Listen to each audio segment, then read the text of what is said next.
لو البنطلون الجينز اتقطع منك من المنطقه ديت او المنطقه اللي بتكون ما بين الرجلين، ودي اشهر اماكن اللي بيتقطع منها البنطلون، في الفيديو ده هقول لك ازاي ترجع الاماكن دي زي ما كانت من غير ما تسيب اي اثر. كل اللي عليك تصلي على النبي وتكمل معايا الفيديو للاخر.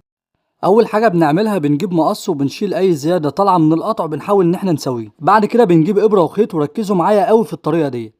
بنيجي عند اول القطع بندخل الابره من جوه وبنطلعها بعد كده بره. بعد كده بنروح عند الجنب التاني من القطع وبندخل الابره جوه. بعد حاجات بسيطه بنروح جايين مخرجين الابره تاني.